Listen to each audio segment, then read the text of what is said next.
दया करी आम प्रति आशीर्वाद करी किसी करेंगे आम आशावादी रोचु। जे नूतन सरकार आम गोटे नूतन आशा पाइबू आ गोटे नूतन आमर परिवार मानक जदि कौन प्रकार सुफल न मिले ताले आम प्रति गोटे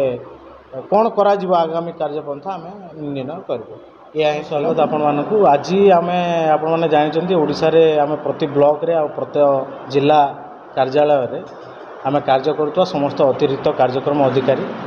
आज आम ये बैठक डाकिलु जे ओडिशा रे नवनिर्वाचित जो सरकार होती आम शुभेच्छा और अभिनंदन जनाऊँ समस्त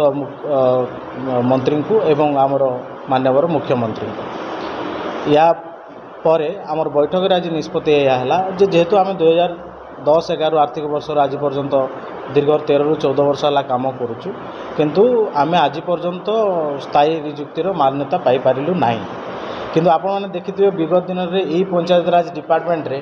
जे बहुत गुड़ाए पोस्ट थिला जमती जीआरएस सीपी जीपीटीए जो मैंने महात्मा गांधी नरेगा रे काम करते से माने यही निकट भविष्य में सब स्थायी निजुक्ति होती। तेणु आज आम गोटे संकल्प नेलु नूतन सरकार आम गोटे नूतन आशा पाइबू आ गोटे नूतन आमर परिवार मानक से आम आपण माध्यम सरकार को निवेदन करुचु जे आमर कथा बा आम परिवार प्रति बा आमर चाकरी जो शर्तावली अच्छी से आमर कथा टिके बुझे आमर दुख बुझे एवं नूतन सरकार ठारू गोटे नूतन आशा नहीं आम आज सांबादिक सम्मेलन तथा बैठक आलोचना करूँ। आउे आमर प्रत्येक जिलार समस्त जिला प्रतिनिधि आसते एवं शेष में आम विभिन्न फोरम रे विभिन्न मंत्री हूँ कि माननीय मुख्यमंत्री को आम आमर दाबीपत्र दबू आमर दुख जनइबू एवं आसंता 27 तारीख दिन पुरी रे आमर ओडिशा जाकर जी एपीओ समस्ते अच्छा से आसवे से गोटे एकत्रित हो आम गोटे सामूहिक कौन प्रकार सुफल न मिले ताले आम से प्रति गोटे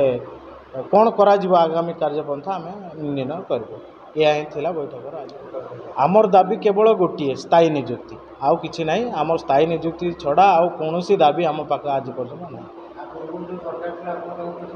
हाँ पूर्वर जो सरकार थिले आम विभिन्न टाइम आंदोलन करूँ आई पीएमजी आंदोलन होता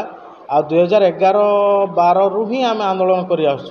तो प्रति 2 वर्ष मझे कोरोना टाइम रे हो नाला तापर आम कर यही रिसेंट 6 मास तले इलेक्शन पूर्व भी कराई कि कौन प्रकार फलप्रद है नहीं आईटा आपड़ जाणिक आश्चर्य आम दरमा भी आज पर्यटन 2 वर्ष है बढ़ूना तेणु बड़ परितापर विषय आम प्रति कहीं शुणुना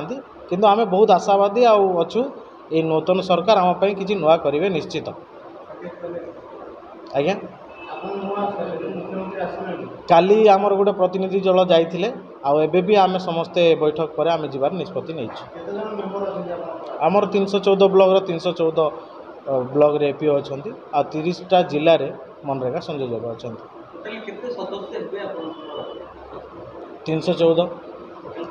ओडिशार 314 ब्लॉक रे 314 मनरेगा कर्मचारी समस्त को मोर नमस्कार मु all Odisha APO MC and APO association संघर मेंबर कहूँ एपीओ कहूँ मु आज आमर ये सांबादिक सम्मेलन अनुष्ठित होती तार मुख्य उद्देश्य रोचे माने आपण मैंने भी समस्ते जानी दीर्घ 14 वर्ष हो गला आम गोटे गोटे जमी दादन खटला भाया मैंने किसी ना मागणा कम कला भाया भी कहूँ गले जो भी सालारी आमको जो गवर्नमेंट दूसरी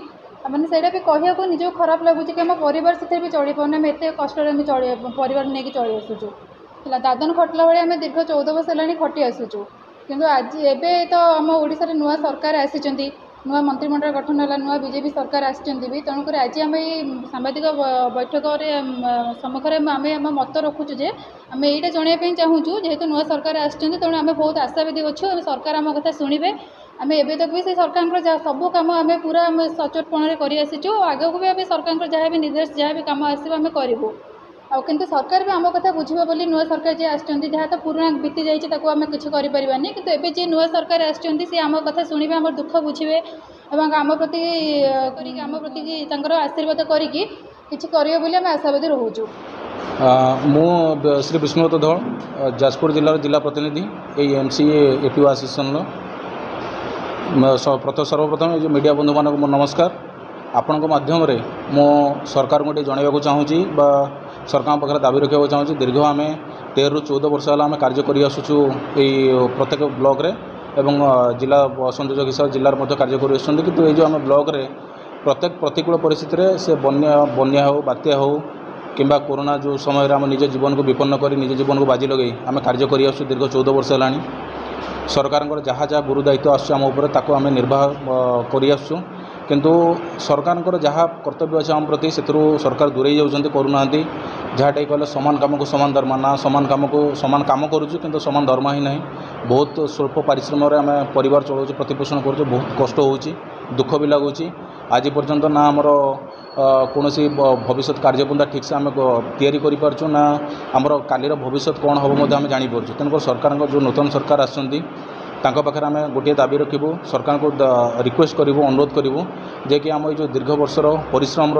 आमको फल मिलू आमको स्थायी करा जाऊ जहाँफल कि आमर भविष्य सहित आमर जो परिवार भविष्य सी उज्जवल हो पार और जो गोटे आशा आम रखीचु सरकार प्रति नूतन सरकार प्रति से आशा आमर फलवती हो पारू और से आशा आमको माने निराशा न हो जमी दीर्घ वर्ष मानकर निराशा ही आसी ए सरकार समय से निराशा न हो सरकार गोटे अनुरोध सरकार आम स्थायी कर दिखाँ।